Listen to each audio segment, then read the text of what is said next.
ಸರ್ಕಾರ ಮತ್ತು ರಾಜ್ಯ ಸರ್ಕಾರ ಕೆಲವು ರಾಜಕೀಯ ಮುಖಂಡರು ಪರಿಕೆ ಹಿಡಿದು ರಸ್ತೆಯಲ್ಲಿ ಕಸ ಗುಡಿಸುವ ಮೂಲಕ ಮಾಧ್ಯಮದವರ ಮುಂದೆ ಬಿಲ್ಡಪ್ ಕೊಡುವ ರಾಜಕಾರಣಿಗಳೇ ಅಧಿಕಾರಿಗಳೇ. ಏನೋ ಇವರ ಜೊತೆಯಲ್ಲಿ ಕೆಲವೊಂದು ಅಧಿಕಾರಿಗಳು ಸಹ ಭಾಗಿಯಾಗಿ ಮಾಧ್ಯಮದವರ ಮುಂದೆ ಬಿಲ್ಡಪ್ ಕೊಡ್ತಾರೆ. ಹೆಸರಿಗೆ ಮಾತ್ರ ಅಭಿಯಾನ ಕಾರ್ಯಕ್ರಮಗಳು. ರಾಜ್ಯದಲ್ಲಿ ಕೆಲವು ಜಿಲ್ಲೆಗಳಲ್ಲಿ ಸೂಕ್ತವಾದ ಮಳೆ ಬೆಳೆ ಇಲ್ಲದೆ ಜನರು ಕಂಗಾಲಾಗಿದ್ದಾರೆ. ಇದರ ಜೊತೆಯಲ್ಲಿ ಗ್ರಾಮೀಣ ಪ್ರದೇಶದಲ್ಲಿ ದಿನದಿಂದ ದಿನಕ್ಕೆ ಕುಡಿಯಲು ನೀರಿಗಾಗಿ ಜನರು ಪರದಾಡ್ತಿದ್ದಾರೆ.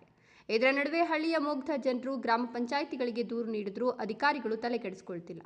ಜನರು ಅಧಿಕಾರಿಗಳ ಬೇಜವಾಬ್ದಾರಿತನಕ್ಕೆ ಹಾಗೂ ರಾಜಕೀಯ ಬೇಜವಾಬ್ದಾರಿತನಕ್ಕೆ ಬೇಸತ್ತು ನೀರಿನ ಸಮಸ್ಯೆಯನ್ನು ಬಗೆಹರಿಸಿಕೊಳ್ಳಲು ಸ್ವಂತ ದುಡಿಮೆಯ ಹಣದಿಂದ ನೀರಿನ ಟ್ಯಾಂಕರ್ ಮೊರೆ ಹೋಗ್ತಿದ್ದಾರೆ. ಸಾರ್ವಜನಿಕರು ಇನ್ನು ಗ್ರಾಮೀಣ ಪ್ರದೇಶದ ಸಮಸ್ಯೆಗಳನ್ನು ಹಾಗೂ ಮೂಲಭೂತ ಸೌಕರ್ಯಗಳನ್ನು ಒದಗಿಸಬೇಕಾದ ಜಿಲ್ಲಾಡಳಿತ ತಲೆ ಕೆಡಿಸಿಕೊಳ್ತಾ ಇಲ್ಲ. ಜಿಲ್ಲಾಡಳಿತ ಗ್ರಾಮೀಣ ಪ್ರದೇಶಗಳಿಗೆ ಮೂಲಭೂತ ಸೌಕರ್ಯಗಳನ್ನು ಒದಗಿಸಬೇಕಾಗಿರುವ ಜಿಲ್ಲಾಡಳಿತದ ಭವನದ ಮುಂದೆನೇ ರಾಶಿ ಕಸ ಇದೆ. ಗ್ರಾಮೀಣ ಪ್ರದೇಶಗಳಿಗೆ ಮೂಲಭೂತ ಸೌಕರ್ಯಗಳನ್ನು ಒದಗಿಸಬೇಕಾಗಿರುವ ಜಿಲ್ಲಾಡಳಿತದ ಭವನದ ಮುಂದೆನೇ ರಾಶಿ ಕಸ ಇದೆ. ಇದನ್ನೇ ಸ್ವಚ್ಛ ಮಾಡಿಕೊಳ್ಳದೇ ಇರುವಂತಹ ಜಿಲ್ಲಾಡಳಿತ ಅಧಿಕಾರಿಗಳಿಗೆ ಏನು ಗ್ರಾಮೀಣ ಪ್ರದೇಶಗಳಲ್ಲಿ ಮೂಲಭೂತ ಸೌಕರ್ಯಗಳು ಜನರ ಸಮಸ್ಯೆಗಳು ಯಾವ ರೀತಿಯಲ್ಲಿ ಬಗೆಹರಿಸಲು ಸಾಧ್ಯ ಹೇಳಿ?